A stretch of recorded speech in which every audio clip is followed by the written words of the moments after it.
హిందూ హృదయ సామ్రాట్ 3 సార్లు ఎవరెన్ని కుట్రలు చేసినా అప్రతిహతంగా గోషామహల్ నుంచి గెలుస్తూ వచ్చినటువంటి పెద్దలు మాన్యులు గౌరవనీయులు గోషామహల్ శాసనసభ్యులు రాజాసింగ్ గారికి మెదక్ పార్లమెంటు పక్షాన హృదయపూర్వకమైనటువంటి స్వాగత సుమాంజలి తెలియజేస్తా ఉన్నాం. 6 నెలల కింద ఈ రాష్ట్రంలో ఎలక్షన్లు వచ్చినాయి.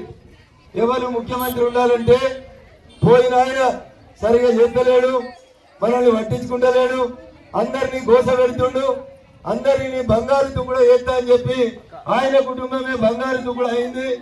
మా అవ్వ ఇళ్లలో మెడల మాసం బంగారం లేదు, కానీ కేసీఆర్ కుటుంబం 100 కోట్లు. భాస్కర్ రెడ్డి గారు, ప్రవీణ్ గారు, జై శ్రీరామ్, కమలం గుర్తుకే, కమలం గుర్తుకే. ఏమైందా బామ్మ చిన్నారం యువకులు సపోర్ట్ వస్తలేదు, ఏడు దాకా పోవాలి, బామ్మ దాకా పోవాలి సపోర్ట్. జర గట్టిగా చెప్పురి. జై శ్రీరామ్, నరేంద్ర మోడీ గారి నాయకత్వం, నరేంద్ర మోడీ గారి నాయకత్వం. ప్రజలందరూ అనుకున్నారు. అటు ఇటు చూస్తే ఎర్రగా బుర్రగా ఓ పోరాడు రేవంత్ రెడ్డి కనబడుతున్నాడు, ఆయన కోట్లేద్దామని నమ్మిండ్రు, మంచి మంచి మాటలు చెప్పిండు. నన్ను చూడుండ్రి, నన్ను గెలిపిండ్రి, గెలిపిస్తే మొత్తం మంచిగా చేస్తా అన్నాడు. ఏం చేస్తాం బిడ్డానికి ఇసంటే అమ్మడిగింది. ఏమన్నాడు వాడు, కేసీఆర్ 2000 ఇస్తున్నాడమ్మా, నాకు వెయ్యి, నేను 4000 ఇస్తా అన్నాడు. ఎన్ని ఇస్తా అన్నాడు? అప్పుడు ఎన్ని ఇస్తా అన్నాడు? ఎన్ని ఇస్తా అన్నాడు?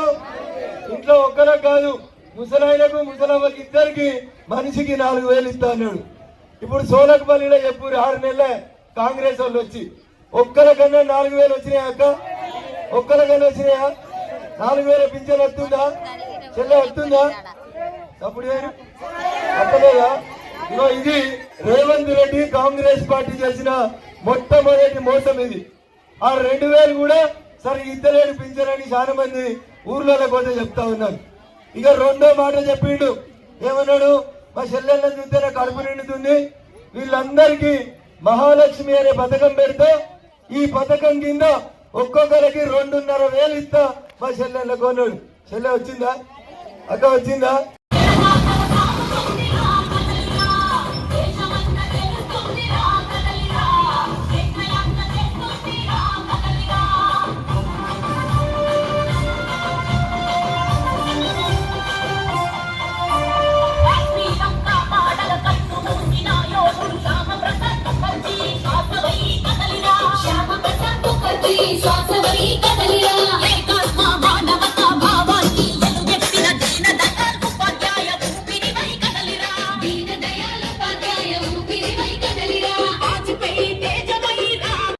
ఇక మూడో మాట చెప్పిండు, కేసీఆర్ ఉంటే రైతు బంధు 5,000 వస్తుంది, కేసీఆర్ ను పంపుర్రి, వారిని పంపిస్తే 15,000 ఇస్తా అన్నాడు ఎకరానికి.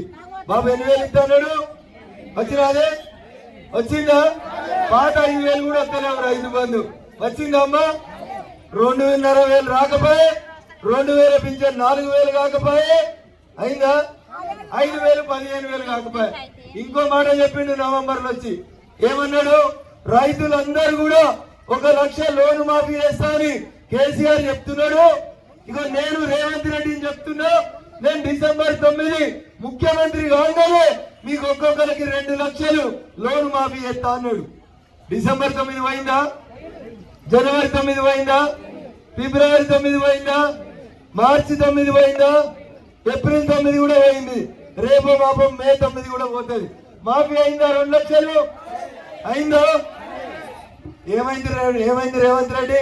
ముచ్చట్లు బాగా చెప్తివి, పైసలు ఎందుకు ఎత్తలేవంటే ఏమన్నాడు, వెనుక నీళ్ళు లంక బిందెలు ఉన్నాయని వచ్చినా కానీ కుమ్మరాల కుండలు మిగిలినాయి, లంక బిందెలని కేసీఆర్ ఎత్తుకపోయింది అని చెప్పిండు.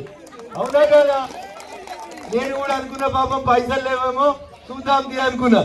కానీ మొన్న నేను సెక్రటరీకి పోయి ముఖ్యమంత్రి జీతం ఎంత అని అడిగిన. చెల్లె ముఖ్యమంత్రి జీతం ఎంత అడిగినా 4,500 లక్షలు ముఖ్యమంత్రి జీతం. ఎంత? 4,500 లక్షలు ఆయన జీతం. 1వ తారీఖు కల్లా పొద్దుగల 9కి బ్యాంక్ లో పడుతుంది. మనకు 4,000 ఇవ్వమంటే ఖాళీ కుండలు ఉన్నాయని చెప్పిండు. మరి మనకు 4,000 ఇచ్చుడు శాతగానోడు 4,500 లక్షలు తీసుకోవచ్చా అక్క? తీసుకోవచ్చా? 2,000 4,000 కావాలి. ఇస్తే గరీబ్ వాళ్ళు జనంతా మంచిగా బతుకుతారు.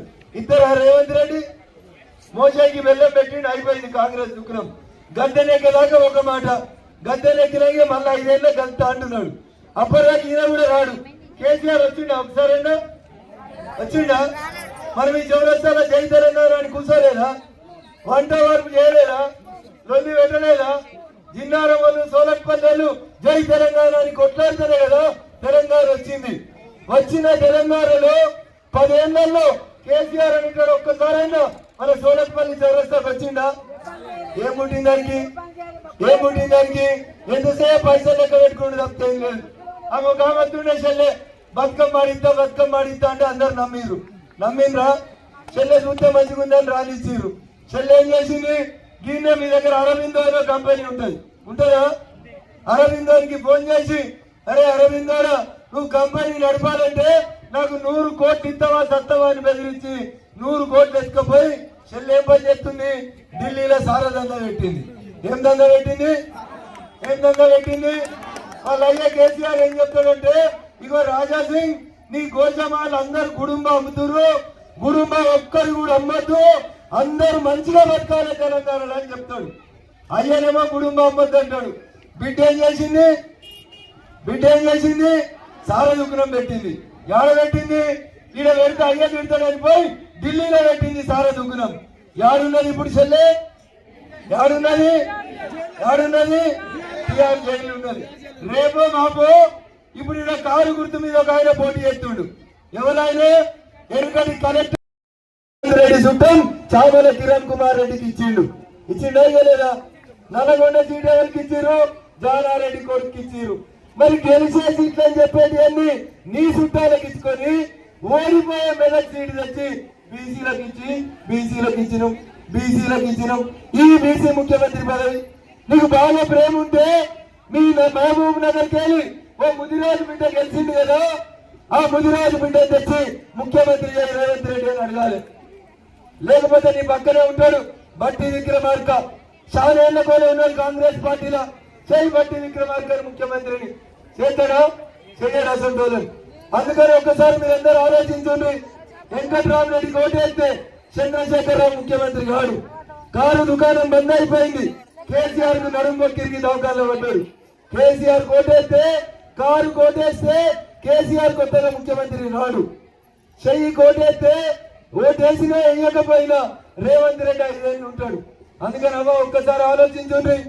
ఈ దేశం బాగుండాలంటే, మన పిల్లలందరూ రాకుండా ఉండాలంటే 500 ఏళ్ల కొనే మనం అందరం కొట్లాడినా రామ మందిరం వచ్చిందంటే ఎవరితో వచ్చింది? మరి ఓటు ఎవరికి వేద్దాం? ఏం గుర్తు? మోడీ గారి గుర్తు. జనవరిలో పూజ చేసిర్రా? మీ ఊర్లో రాములారి గుడికి పోయినరా? అందరూ పోయి పూజ చేసిర్రా? సర్పంచ్, ఎంపీటీసీ అన్ని పార్టీల వచ్చిర్రా? ఏమన్నారు పూజ అయినాక? ఏమన్నారు? అనలేదా?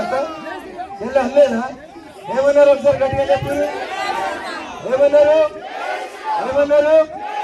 జై శ్రీరామ్, జై శ్రీరామ్. నరేంద్ర మోడీ గారి నాయకత్వం. నేను రోజు మాట్లాడేటోని, రోజు మీతో ఉండేటోని. 13వ తారీఖు రోజు ఎలక్షన్లు వచ్చినప్పుడు సీరియల్ నెంబర్ 3 పువ్వు గుర్తు మీద ఓటేసి నన్ను గెలిపిస్తే మీ దగ్గరకు వచ్చే దొంగ క్రషర్లు బంద్ అవుతాయి, దుమ్ము బంద్ అవుతుంది, ధూళి బంద్ అవుతుంది, చదువుకున్న పిల్లల కంపెనీల కొలువులు వస్తాయి. ఇవి రావాలంటే 13వ తారీఖు రోజు పొద్దుగానే స్నానం చేసి 7 గంటల కల్లా ఎండ పడుతుంది. మంచిగా తల నిండా పూలు పెట్టుకొని పోయి దేనికైనా ఓటు. ఆడపిల్లలకి ఏం ఇష్టం? మీ తమ్ముడు వచ్చి మీ అవ్వగారింటికి దొరకపోతే అంటే తల నిండా ఏం పెడతారు? ఆ పువ్వు గుర్తు కోటేసి సీరియల్ నెంబర్ 3 మీద పువ్వు గుర్తు కోటేసి నన్ను ఆశీర్వదించమని మీ అందరినీ వేడుకుంటూ ఈ రోజు మెదక్ జిల్లా ప్రజలను ఉద్దేశించి మాట్లాడడానికి ఇక్కడికి విచ్చేసిరు పెద్దలు, మనందరికీ ప్రియతమ నాయకుడు, హిందూ హృదయ సామ్రాట్ గౌరవనీయులు గోషమాల్